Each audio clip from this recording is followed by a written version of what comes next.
Halo, assalamualaikum. Sekarang adalah part 2, yaitu tafsir surah Al-Falaq, eh, karangan Ibnu Katsir. Ibnu Jarir bahwa yang benar adalah pendapat yang pertama, yaitu yang mengatakan bahwa sesungguhnya falak adalah subuh. Pendapat inilah yang sahih dan dipilih oleh Imam Bukhari di dalam kitab sahihnya. Firman Allah Subhanahu wa taala, "Min syarri ma khalaq", dari kejahatan makhluknya. Al-Falaq ayat 2. Yakni dari kejahatan semua makhluk.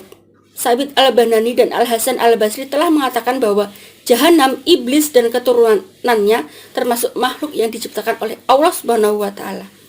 Firman Allah Subhanahu wa taala, "Wa min syarri ghasiqin idza waqab", dan dari kejahatan malam apabila telah gelap gulita. Al-Falaq ayat 3. Kemudian Az-Zuhri mengatakan sehubungan dengan makna firman-Nya, "Wa min syarri ghasiqin idza waqab", dan dari kejahatan malam apabila telah gelap gulita, yakni matahari apabila telah tenggelam. Telah diriwayatkan pula dari Atiyah dan Qatadah sehubungan dengan makna firman-Nya, "Idza waqab", apabila telah gelap gulita,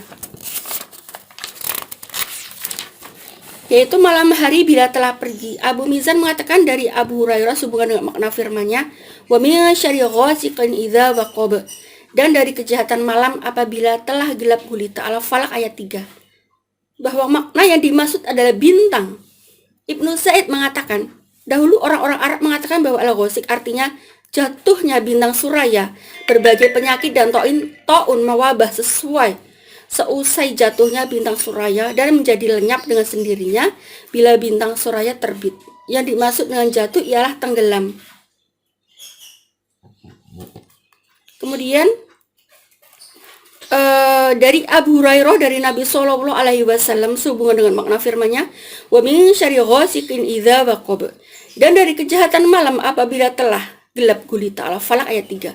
Lalu beliau Shallallahu Alaihi Wasallam bersabda bahwa makna yang dimaksud ialah bintang bila telah tenggelam.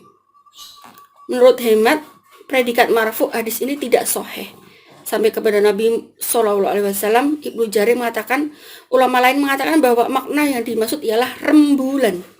Menurut hemat saya yang dijadikan pegangan oleh orang-orang berpendapat demikian adalah apa yang telah diriwayatkan oleh Imam Ahmad. Disebutkan bahwa telah menceritakan kepada kami Abu Daud Al-Hafri. Kemudian beliau Shallallahu Alaihi Wasallam bersabda, "Ta'awudzi billahi min syarri hadzal ghasiq idza waqab."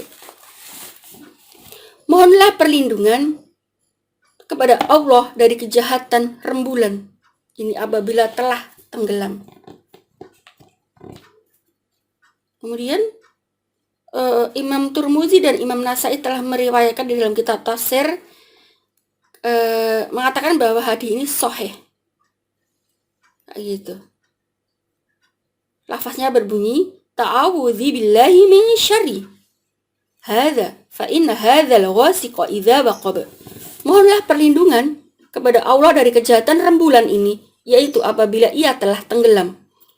Menurut lafaz Imam Nasai disebutkan seperti berikut, "Ta'awudzi billahi min syarri hadza hadzal ghasiqa idza waqab."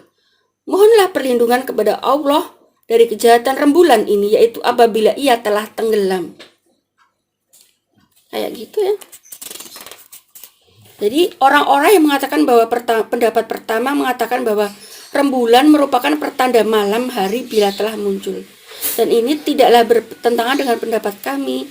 Karena sesungguhnya rembulan merupakan pertanda bahwa malam hari dan rembulan tidak berperan kecuali hanya di malam hari. Demikian pula halnya dengan bintang-bintang. Bintang-bintang tidak dapat bersinar kecuali di malam hari. Dan hal ini sejalan dengan pendapat yang kami katakan hanya Allah lah yang maha mengetahui. Firman Allah, "Wa min syarri naffatsati fil 'uqad", dan dari kejahatan wanita-wanita tukang sihir yang mengembus pada buhul-buhul. Mujahid, Ikrimah, Al-Hasan, Qatadah dan Ad-Dahhak telah mengatakan bahwa yang dimaksud ialah wanita-wanita penyihir. Mujahid mengatakan bahwa yaitu apabila wanita-wanita penyihir itu menghembus pada buhul-buhulnya, itu pada ubun-ubun kayak gitu ya.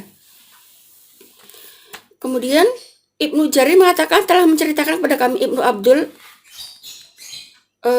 yaitu mengatakan bahwa tiada suatu perbuatan pun yang lebih mendekati kepada kemusyrikan selain dari ruqyatul hayyah dan majanin, yaitu sejenis perbuatan sihir.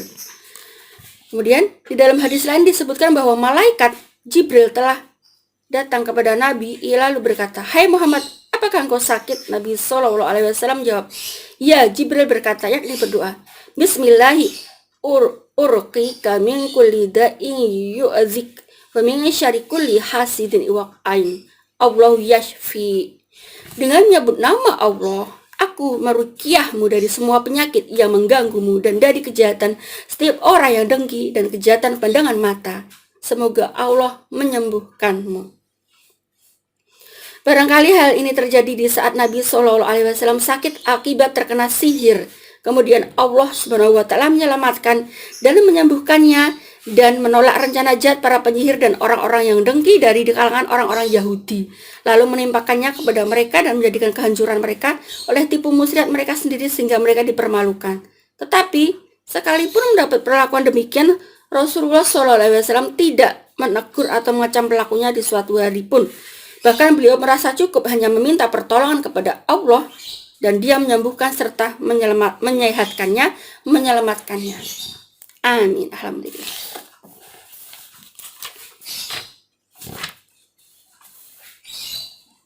Oke. Bye.